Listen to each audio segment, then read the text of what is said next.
ሰላም ሰላም ውድ የዚህ ቻናል ተከታታዮች እንዴት ናችሁ? በያላችሁበት ሰላማችሁ ይብዛ። በዛሬው ቪዲዮአችን አማርኛ ቃላት በእንግሊዝኛ ማጥናት ለጀማሪዎች የሚል ይዤላችሁ መጥቻለሁ። እነዚህንም አንድ ባንድ አሳያችኋለሁ። ከኔ ጋር ቆዩ። ቻናሉም አዲስ ስለሆነ ላይክ፣ ሼር፣ ሳብስክራይብ በማድረግ ቪዲዮውን እዩት። በኦንላይን መማር የምትፈልጉ ልጆች ካላችሁ ታስላይ ስልክ አለ፣ በሱ ደውላችሁ መማር ትችላላችሁ ማለት ነው። እንግዲህ ለቻናሉ አዲስ የሆናችሁ ልጆች ካላችሁ በዚህ ቻናል የምናስተምረው የትምህርት አይነት አማርኛ፣ እንግሊዝኛ፣ ሂሳብ እንዲሁም ሌሎችን የትምህርት አይነቶች ከጀማሪ እስከ ከፍተኛ ድረስ እያስተማርን እንገኛለን። ስለዚህ በዛሬው ቪዲዮአችን ያመጣሁላችሁን አንድ ባንድ አሳያችኋለሁ። ከኔ ጋር ቆዩ። እንግዲህ በዛሬው ቪዲዮአችን ያመጣሁላችሁ አማርኛ ቃላትን በእንግሊዝኛ ማጥናት ለጀማሪዎች ነው ማለት ነው። ስለዚህ እናንተ ይህን ቪዲዮ እስከ መጨረሻው ድረስ በደንብ አድርጋችሁ ይህን ቪዲዮ እስከ መጨረሻው በደንብ ካያችሁት በደንብ ይገባችኋል ማለት ነው። ማንበብ መቻል ካለን በተለው ማንበብ ይችላል። መጻፍ መቻል ካለን በተሎ መጻፍ ይችላል። ግልጽ በሆነ መንገድ በደንብ አስረዳችኋለሁ ማለት ነው። እንግዲህ ተከታተሉኝ። ቀጥታ አሁን ወደ ቪዲዮአችን ስንሄድ እንግዲህ እዚህ ጋር የምታዩት ቃላት ምን ይላል? ምን ይላል? ሰላም ይላል ማለት ነው። እንግዲህ እዚህ ጋር የምታዩት ቃል ባለ ስንት ሆሄ ነው? ባለ 3 ሆሄ ቃል ነው ማለት ነው። ስለዚህ እዚህ ጋር የምታዩት ይቺ የሰቤተሰብ የመጀመሪያ ድምጽ ናት ማለት ነው። ላ ደግሞ የለቤተሰብ የአራተኛ ድምጽ ናት። የመቤተሰብ የስድስተኛ ድምጽ ናት። ስለዚህ በአንድ ላይ ሰላም የሚል ቃል መስርተናል ማለት ነው። እንግዲህ እዚህ ጋር ሰላም ስንል ደግሞ በእንግሊዝኛ እንዴት አድርገን እንጽፋለን የሚለውን እናያለን ማለት ነው። እንግዲህ ሰላም ስንል SELAM ምን ይላል? ሰላም ይላል ማለት ነው። እንግዲህ እዚህ ጋር ሰላም ብለን ለመጻፍ እንግዲህ እዚህ ጋር ይችን ስለመጻፍ ማንን ተጠቅመናል ማለት ነው? ኤን ተጠቅመናል ማለት ነው። ላ ደግሞ LA ምን ደግሞ ኤምን ተጠቅመናል ማለት ነው። እንግዲህ እዚህ ጋር SE የተጠቀምንበት ምክንያት ምንድነው? የመጀመሪያ ድምጽ ስለሆነች ነው ማለት ነው። LA ስንል ደግሞ የአራተኛ ድምጽ ስለሆነች ነው ማለት ነው። ኤም ደግሞ አናባቢ የላትም። ለምን? የስድስተኛ ድምጽ ስለሆነች ነው ማለት ነው። ስለዚህ ምን ይላል? ሰላም ይላል ማለት ነው። በዚህ መሰረት እንግዲህ አማርኛውን በእንግሊዝኛ እንደዚሁ ሰላም ብለን መጻፍ እንችላለን ማለት ነው። ስለዚህ አሁን ደግሞ ወደ ቀጣዩ እንሂድ። ቀጣይ ደግሞ ቃል ይላል። ቃል እንግዲህ ይቺ ቃ የቀ ቤተሰብ የስንተኛ ድምጽ ናት? የአራተኛ ድምጽ ናት ማለት ነው።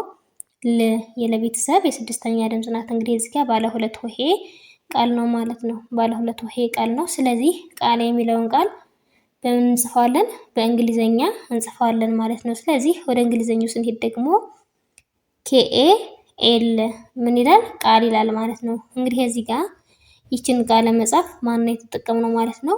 KN ነው ማለት ነው። ልን ለመጻፍ ደግሞ ኤልን ነው ማለት ነው። ስለዚህ ምን ይላል? ቃል የሚል ቃል መስርተናል ማለት ነው። ስለዚህ እነዚህን ካየነ አሁን ደግሞ ወደ ቀጣዩ እንሂድ። ቀጣይ ደግሞ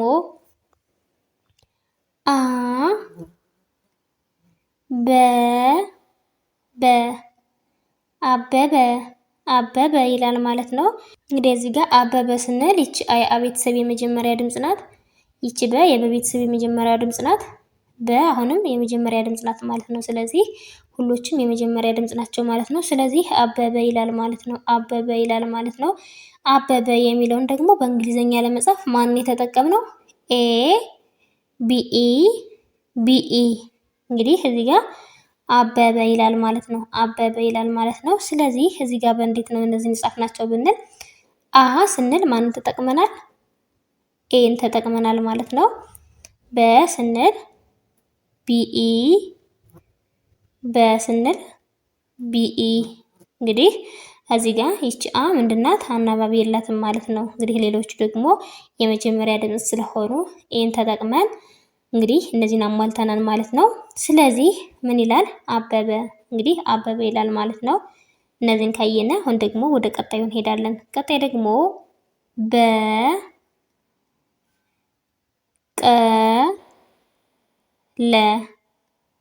በቀለ ይላል። እንግዲህ እዚህ ጋር ደግሞ እንግዲህ ይቺ የበቤተሰብ የመጀመሪያ ድምጽ ናት። የቀ ቤተሰብ የመጀመሪያ ድምጽ ናት። የለቤተሰብ የመጀመሪያ ድምጽ ናት። ስለዚህ በአንድ ላይ ምን ይላል? በቀለ ይላል ማለት ነው። እንግዲህ በቀለ የሚለውን ደግሞ በእንግሊዝኛ እንዴት እንጽፋለን የሚለውን ደግሞ እናያለን። እንግዲህ በቀለ ስንል በእንግሊዝኛ BEKELE እንግዲህ እዚህ ጋር ምን ይላል? በቀለ በቀለ ይላል ማለት ነው። ስለዚህ እንዴት እንደጻፍነው ደግሞ እናያለን ማለት ነው። እንግዲህ ይችን በ እንግዲህ ለመጻፍ ማንን ተጠቅመናል ማለት ነው? ቢኢ የሚለውን ተጠቅመናል ማለት ነው። ቀን ለመጻፍ ደግሞ ኬኢ የሚለውን ተጠቅመናል ማለት ነው። ለን ለመጻፍ ኤልኢ የሚለውን ተጠቅመናል ማለት ነው። ስለዚህ በአንድ ላይ ምን ይላል? በቀለ በቀለ የሚል ቃል መስርተናል ማለት ነው። ስለዚህ እነዚህን ከየና አሁን ደግሞ ወደ ቀጣዩ እንሄድ። ቀጣይ ደግሞ መከረ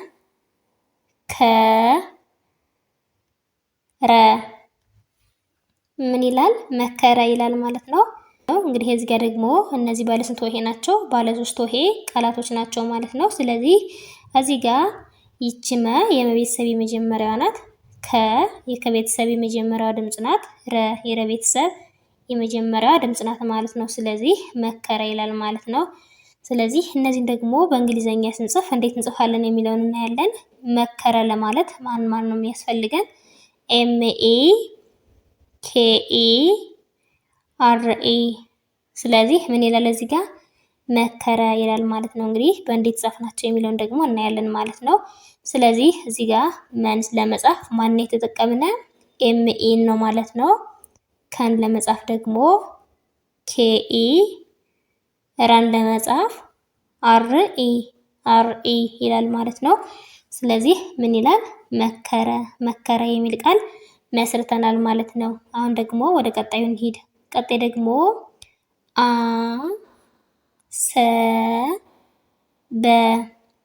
አሰበ ይላል። እንግዲህ እዚህ ጋር ደግሞ ይቺ አ ቤተሰብ የመጀመሪያዋ ናት። ሰ የሰ ቤተሰብ የመጀመሪያዋ ናት። በ የበቤተሰብ የመጀመሪያዋ ናት። ስለዚህ በአንድ ላይ ምን ይላል? አሰበ ይላል ማለት ነው። እነዚህን ደግሞ በእንግሊዘኛ ለመጻፍ ማንን ያስፈልገናል ማለት ነው? ኤ ኤስኢ ቢኢ ምን ይላል? አሰበ አሰበ ይላል። እንግዲህ እዚህ ጋር ይችን አለ መጻፍ ማንን ተጠቅመናል ማለት ነው? ኤን ተጠቅመናል ማለት ነው። ሰን ለመጻፍ ደግሞ ኤስኢ፣ በን ለመጻፍ ቢኢ የሚለውን ተጠቅመናል ማለት ነው። ስለዚህ ምን ይላል? አሰበ ይላል ማለት ነው። አሰበ ይላል ማለት ነው። ስለዚህ እነዚህን ካየን አሁን ደግሞ ወደ ቀጣዩ እንሄድ። ወደ ቀጣዩ ስንሄድ ደግሞ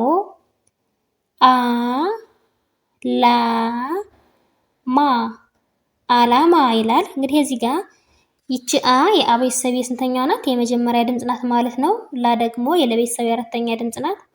ማ የመቤተሰብ የአራተኛ ድምጽ ናት ማለት ነው። ስለዚህ እነዚህን በመጠቀም አላማ የሚል ቃል መስርተናል ማለት ነው። ባለ ስንት ሆሄ ናቸው? ባለ ሶስት ሆሄ ቃላት ናቸው ማለት ነው። ስለዚህ አላማ የሚለውን በእንግሊዘኛ ለመጻፍ ማን ያስፈልገናል? ኤ ኤልኤ ኤምኤ ምን ይላል? አላማ ይላል። አላማ እንግዲህ እዚህ ጋር አን ለመጻፍ ማን ተጠቅመናል? ኤን ተጠቅመናል ማለት ነው። ላን ለመጻፍ ኤልኤ፣ ማን ለመጻፍ ኤምኤ ምን ይላል? አላማ ይላል ማለት ነው። ስለዚህ እነዚህን በመጠቀም አላማ የሚል ቃል መስርተናል ማለት ነው። አሁን ደግሞ እንደዚህን ካየነው ወደ ቀጣዩ እንሄድ። ቀጣይ ደግሞ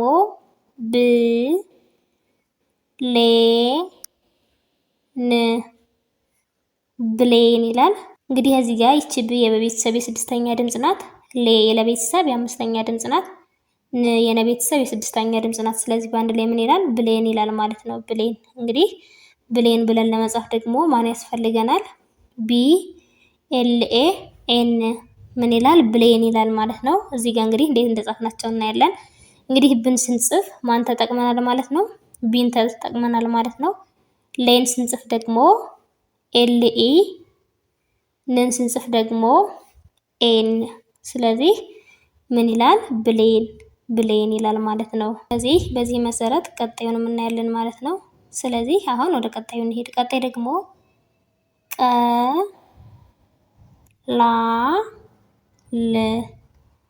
ቀላል ይላል። እንግዲህ እዚህ ጋር ይቺ ቃ የቀ ቤተሰብ የመጀመሪያዋ ናት። ላ የለቤተሰብ የአራተኛዋ ድምጽ ናት። ል የለቤተሰብ የስድስተኛዋ ድምጽ ናት። ስለዚህ ምን ይላል? ቀላል ይላል ማለት ነው። ቀላል ይላል። እንግዲህ እነዚህን ደግሞ በእንግሊዘኛ ለመጻፍ ማን እንጠቀማለን ማለት ነው? ኬኢ ኤልኤ ኤል ቀላል ቀላል ይላል ማለት ነው። ስለዚህ ቀን ለመጻፍ ማንን ተጠቅመናል? ኬኢ። ላን ለመጻፍ ኤልኤ። ልን ለመጻፍ ደግሞ ኤል። ስለዚህ ምን ይላል? ቀላል ቀላል የሚል ቃል መስርተናል ማለት ነው። ወደ ቀጣዩ ስንሄድ ደግሞ ሰ በ ከ ሰበከ ይላል። እንግዲህ እዚህ ጋር ይች ሰ የሰ ቤተሰብ የመጀመሪያ ድምፅ ናት። በ የበቤተሰብ የመጀመሪያ ድምፅ ናት። ከ የከቤተሰብ የመጀመሪያ ድምፅ ናት። ስለዚህ ሰበከ ይላል። ሰበከ ይላል። እንግዲህ እዚህ ጋር ደግሞ በእንግሊዘኛ ለመጻፍ ማን ማን ያስፈልገናል? ኤስኢ ቢኢ ኬኢ ምን ይላል? ሰበከ ሰበከ። እንግዲህ እዚህ ጋር ይችን ስለመጻፍ ማን ተጠቅመናል? ኤስኢን ተጠቅመናል ማለት ነው።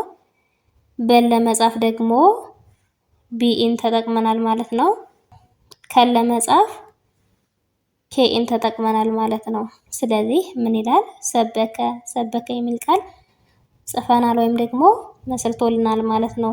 ስለዚህ እነዚህን ካየነ አሁን ደግሞ ወደ ቀጣዩ እንሄድ። ቀጣይ ደግሞ አ ለ ም አለም ይላል። እንግዲህ እዚህ ጋር ይቺ አይ አቤተሰብ የመጀመሪያዋ ናት።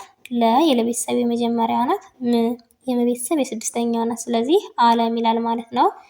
እንግዲህ አለም ብለን ደግሞ በእንግሊዘኛ ለመጻፍ ማን ያስፈልገናል? ኤ ኤልኢ ኤም አለም ይላል። እንግዲህ እዚህ ጋር ይችን አለም መጻፍ ማን ተጠቅመናል ማለት ነው? ኤን ተጠቅመናል ማለት ነው። ለን ለመጻፍ ደግሞ ኤልኢ፣ ምን ለመጻፍ ኤም። ስለዚህ በአንድ ላይ አለም የሚል ቃል መስርተናል ማለት ነው።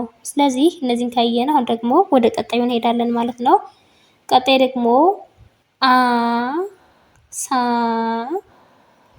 ዬ አሳዬ ይላል። እንግዲህ እዚህ ጋር አይ አቤተሰብ የመጀመሪያዋ ናት። ሳ የሰ ቤተሰብ የአራተኛዋ ድምፅ ናት። የቤተሰብ የመጀመሪያ ድምፅ ናት። ስለዚህ አሳዬ ይላል ማለት ነው።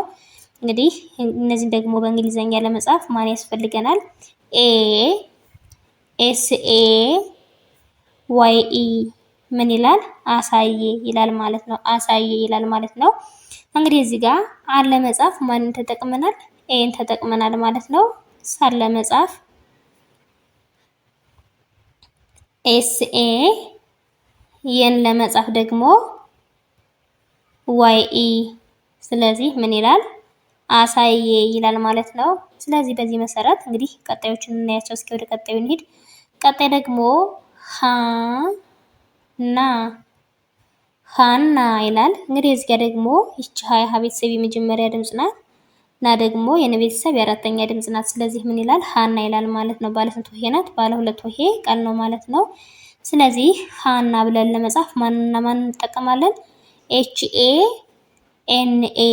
እንግዲህ ይህ ማለት ሀ ስንል ማንን የተጠቀምነው? ኤች ኤን ነው ማለት ነው።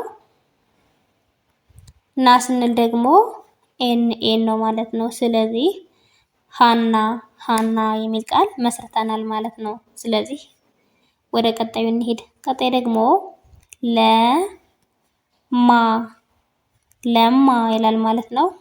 እንግዲህ እዚህ ጋር ይች ለ የለቤተሰብ የመጀመሪያ ድምፅ ናት። ማ የመቤተሰብ የአራተኛ ድምፅ ናት። ስለዚህ ምን ይላል? ለማ ይላል ማለት ነው። ለማ ይላል ማለት ነው። ለማ ብለን በእንግሊዘኛ ለመጻፍ ማን ያስፈልገናል? ኤልኢ ኤምኤ ኤልኢ ኤምኤ። እንግዲህ እዚህ ጋር ሂ ማለት ለ ስንል ማን ተጠቅመናል ማለት ነው? ኤልኢ። ማ ስንል ደግሞ ኤምኤ ምን ይላል? ለማ ይላል ማለት ነው። ለማ ይላል። ስለዚህ ወደ ቀጣዩ እንሂድ። ቀጣይ ደግሞ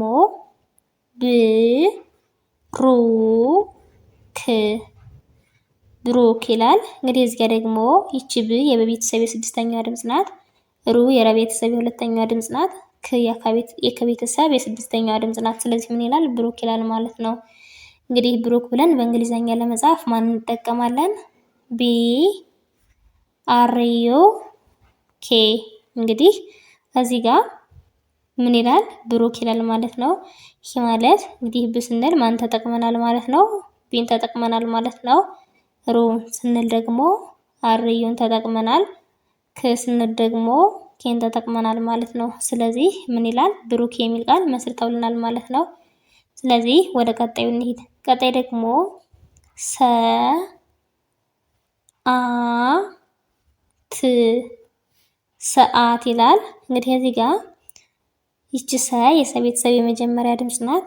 አ ደግሞ የአ ቤተሰብ የአራተኛ ድምፅ ናት። ት የተ ቤተሰብ የስድስተኛ ድምፅ ናት። ስለዚህ ምን ይላል? ሰዓት ይላል ማለት ነው። ሰዓት ስንል እንግዲህ ማን ያስፈልገናል ማለት ነው? በእንግሊዘኛው ኤስኢ ኤቲ ኤስኢ ኤቲ። እንግዲህ እዚህ ጋር ይችን ሰ ስንጽፍ ማን ተጠቅመናል ማለት ነው? ኤስኢን ተጠቅመናል ማለት ነው። አን ስንጽፍ ደግሞ ኤን ተጠቅመናል ማለት ነው። ትን ስንጽፍ ደግሞ ቲን ጽፈናል ማለት ነው። ስለዚህ ምን ይላል? ሰዓት ይላል ማለት ነው። ሰዓት የሚል ቃል መስርተናል ማለት ነው። ስለዚህ እንግዲህ እዚህ ጋር የምታያቸው በጣም ቀለል ያሉ ቃላቶች ናቸው ማለት ነው። ስለዚህ በዛሬ ቪዲዮአችን እነዚህን አይተናል ማለት ነው። እንግዲህ በቀጣይ ቪዲዮ እስከምንገናኝ ድረስ በያላችሁበት ሰላም ቆዩልኝ።